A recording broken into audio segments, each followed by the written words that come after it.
அக்ஷிதாஸ் creation. நான் உங்கள் சிந்து. இன்னைக்கு நாம பிரெட் யூஸ் பண்ணி ஒரு ஸ்வீட் தான் செஞ்சு பார்க்க போறோம். நான் இன்னைக்கு பிரெட் அல்வா செஞ்சு காமிக்க போறேன். இன்னைக்கு நான் வீட் பிரெட் யூஸ் பண்ணி எப்படி பிரெட் அல்வா செய்யறதுன்னு சொல்லி செஞ்சு காட்ட போறேன். எங்களோட சேனல் அதுக்கு முன்னாடி சப்ஸ்கிரைப் பண்ணாதவங்க கண்டிப்பா சப்ஸ்கிரைப் பண்ணுங்க. எங்களோட வீடியோஸ் பிடிச்சிருந்தா கண்டிப்பா லைக் பண்ணுங்க. உங்க ஃப்ரெண்ட்ஸ் ரிலேட்டிவ்ஸ் எல்லாருக்கும் எங்களோட சேனல் ஷேர் பண்ணுங்க. சப்ஸ்கிரைப் பண்ண சொல்லுங்க. வாங்க இப்போ வீடியோக்குள்ள போலாம். நம்ம இப்போ பிரெட் ஹல்வா எப்படி செய்யறதுன்னு சொல்லி பார்ப்போம். நான் இன்னைக்கு 4 ஸ்லைசஸ் வீட் பிரெட் எடுத்து வச்சிருக்கேன்.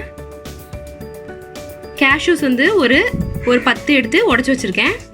2 ஏலக்காய் எடுத்து நுணுக்கி வச்சிருக்கேன். நான் இன்னைக்கு ஒயிட் சுகர் யூஸ் பண்ண போறதில்ல, ஃபுல் அண்ட் ஃபுல் நாட்டு சக்கரை யூஸ் பண்ணி தான் பண்ண போறேன். நாட்டு சக்கரை ஒரு 75 கிராம்லேருந்து 100 கிராம் வரைக்கும் எடுத்து வச்சிருக்கேன். நெய் வந்து தேவையான அளவு எடுத்துக்கோங்க. பால் ஃபுல் க்ரீம் மில்க் எடுத்து 1/4 லிட்டர் நல்லா காய்ச்சி எடுத்து வச்சிருக்கேன். நல்லா காய்ச்சி ஆற வச்சு எடுத்து வச்சுக்கோங்க. ஃபர்ஸ்ட் இந்த 4 பிரெட்டையும் இந்த மாதிரி அடுக்கி வச்சுக்கோங்க. அடுக்கிட்டு நம்ம இந்த ஓரங்கள் எல்லாம் கட் பண்ணி எடுத்துடலாம்.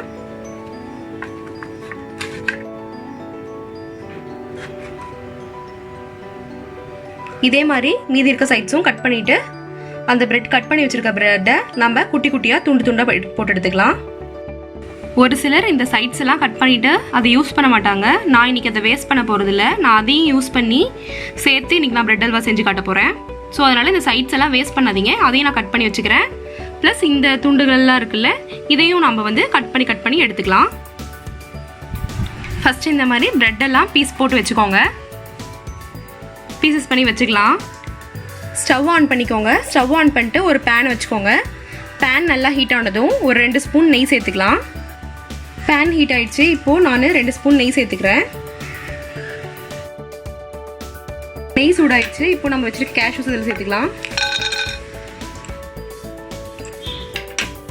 இந்த நெய்யில் லைட்டாக வதக்கிக்கோங்க. லைட்டாக கோல்டன் கலரில் ஆனால் போதும், ரொம்ப வதக்க தேவையில்லை.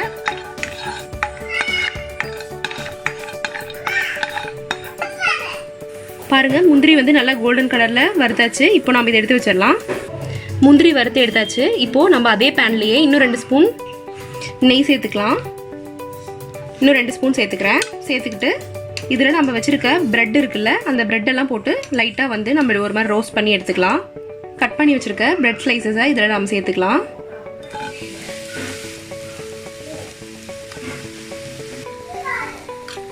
இந்த பிரெட்டை லைட்டாக வதக்கி விடுங்க. நெய் இப்போ பத்தலைன்னா இன்னும் கொஞ்சம் லைட்டாக சேர்த்துக்கோங்க. லைட்டாக சேர்த்து நல்லா வதக்கி விடுங்க. நான் இன்னும் கொஞ்சம் நெய் சேர்த்துக்கிறேன். ஒரு 4லேருந்து ஒரு 5 ஸ்பூன் வரைக்கும் நெய் சேர்த்துக்கிட்டு நல்லா வதக்கிக்கோங்க. ஃபஸ்ட்டு 2 ஸ்பூன் போட்டுட்டு லைட்டாக வதக்கிட்டு அதுக்கப்புறமா மீதி இருக்க ப்ரெட்டெல்லாம் போட்டுட்டு அதுக்கப்புறம் மீதி இன்னும் கொஞ்சம் நெய் சேர்த்துட்டு நல்லா வதக்கி விடுங்க. இந்த ப்ரெட்டு நல்லா லைட்டாக ரோஸ்ட் ஆனால் போதும், ரொம்ப ரோஸ்ட் ஆக தேவையில்லை. ரொம்ப முறுமுறுன்னு ஆயிடுச்சுன்னா நல்லா இருக்காது. ஸோ லைட்டாக வதங்கினாலே போதும். ப்ரெட்டு லைட்டாக வறுத்தாச்சு. ஸோ இந்த ப்ரெட்டை நம்ம வச்சுருக்க பிளேட்டில் மாற்றிட்டு ப்ரெட்டை நல்லா ஆற வச்சுக்கோங்க.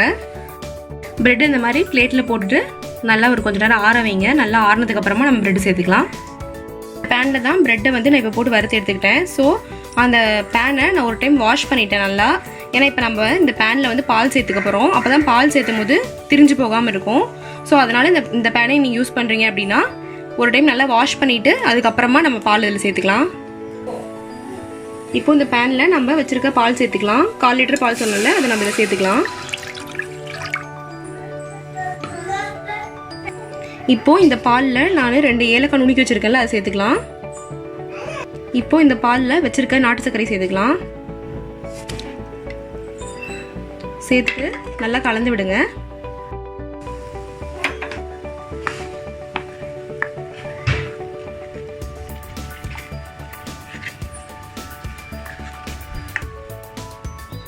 இப்போ இந்த பாலில் நம்ம போட்ட நாட்டு சர்க்கரை நல்லா கரைஞ்சிருச்சு. இப்போ நம்ம வச்சிருக்க பிரெட் ஸ்லைசஸை அதில் சேர்த்துக்கலாம்.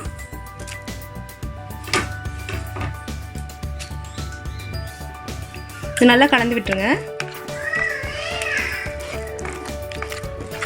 இந்த பிரெட்டெல்லாம் நல்லா மசிச்சு விட்டுருங்க அந்த பாலில். உங்களுக்கு இந்த டைமில் பால் பத்தலைன்னா எக்ஸ்ட்ரா பத்தலைன்னா நீங்கள் கொஞ்சம் சேர்த்துக்கலாம். இந்த மாதிரி நல்லா கைவிடாமல் நல்லா கலந்து விடுங்க. இப்போ இதில் இன்னும் கொஞ்சம் நெய் சேர்த்துக்கோங்க.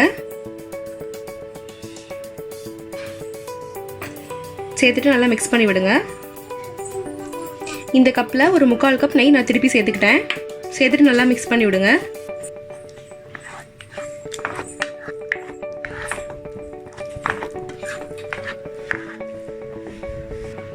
நல்லா கலந்து விட்டுட்டே இருங்க.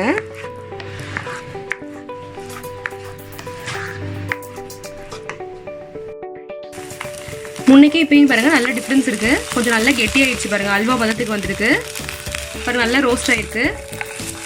கைவிடாமல் கிண்டிகிட்டே இருங்க. அடி பிடிக்காமல் பார்த்துக்கோங்க. பாருங்கள் நல்லா கெட்டியாக இருக்குது. நல்லா பாருங்கள் ரோஸ்ட் ஆகிருக்கு. நல்லா கோல்டன் ப்ரௌன் கலரில் இருக்க பாருங்கள். முன்னே இருந்ததுக்கும் இப்போக்கும் நல்ல டிஃப்ரென்ஸ் தெரியுது பாருங்கள். நான் இப்போ இன்னும் கொஞ்சம் நெய் சேர்த்துருக்கேன். நம்ம நெய் ரொம்ப கம்மியாக தான் சேர்த்துருக்கோம். முன்னே இருந்தே கொஞ்சம் கொஞ்சமாக தான் ஆட் பண்ணிகிட்டு இருக்கோம். ஸோ நல்லா அல்வானாவே நிறையா நெய் இருந்தால் தான் நல்லாயிருக்கும். ஸோ நான் இப்போ இன்னும் கொஞ்சம் நெய் ஆட் பண்ணியிருக்கேன். நீங்கள் முடிஞ்ச அளவுக்கு கொஞ்சம் கொஞ்சமாக நெய் சேர்த்து கிண்டிக்கோங்க. அப்போ தான் நல்லாயிருக்கும். ஸ்டார்டிங்லேயே ஃபுல் நெய்யும் ஊற்றாதீங்க. இந்த மாதிரி கொஞ்சம் கொஞ்சமாக நெய் நம்ம அல்வாலேருந்து பிரிஞ்சு வரணும். அதுதான் கரெக்டான ஸ்டேஜ். பாருங்கள் நெய் நல்லா பிரிஞ்சு வருது பாருங்கள். அல்வாவும் நமக்கு இந்த மாதிரி கன்சிஸ்டன்சியில் கொஞ்சம் நல்லா கெட்டியாக வரணும். கொஞ்சம் முன்னாடியே இது பண்ணிட்டீங்கன்னா நமக்கு அந்த மாதிரி ஸ்டேஜில் நம்ம எடுத்துட்டோம்னா ரொம்ப பிசு பிசுன்னு ஒட்டும். ஸோ அந்த மாதிரி ஸ்டேஜ் நமக்கு கரெக்டானது கிடையாது. இந்த மாதிரி கொஞ்சம் நமக்கு நல்லா கெட்டியாகணும். அப்போ தான் நல்லாயிருக்கும்.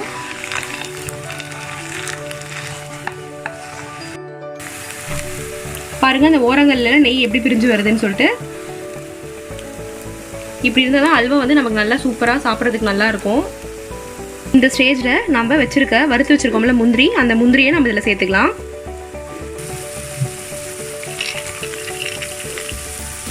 இந்த முந்திரியெல்லாம் நல்லா மிக்ஸ் பண்ணி விட்டுருங்க.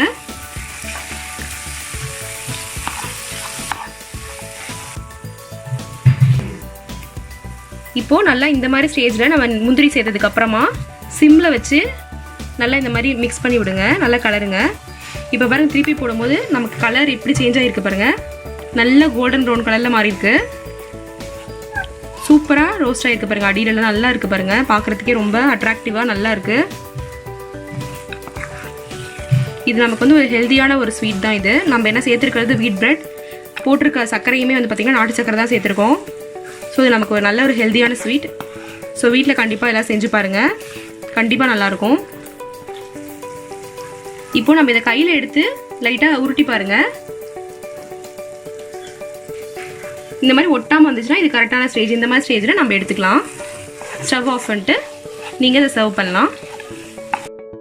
நம்மளோட சூப்பரான பிரெட் ஹல்வா தயாராகிடுச்சு. பார்க்கவே நல்லா அட்ராக்டிவாக இருக்குது. சாப்பிட்டாலும் ரொம்ப சூப்பராக இருக்கும். எல்லோரும் வீட்டில் கண்டிப்பாக ட்ரை பண்ணி பாருங்கள். இது ஒரு ரொம்ப சிம்பிளான ஹெல்த்தியான ஒரு ஸ்வீட். ஸோ எல்லோரும் மறக்காமல் ட்ரை பண்ணிவிட்டு உங்களோட கமெண்ட்ஸ் எங்களுக்கு தவறாமல் ஷேர் பண்ணுங்கள். எங்களோட சேனல் இன்னும் சப்ஸ்கிரைப் பண்ணலைன்னா சப்ஸ்கிரைப் பண்ணுங்கள். உங்கள் ஃப்ரெண்ட்ஸ் ரிலேட்டிவ்ஸ் எல்லாருக்கும் எங்களோட சேனல் பற்றி சொல்லி எங்கள் சேனலை சப்ஸ்கிரைப் பண்ண சொல்லுங்கள். தேங்க்ஸ் ஃபார் வாட்சிங். Keep supporting us.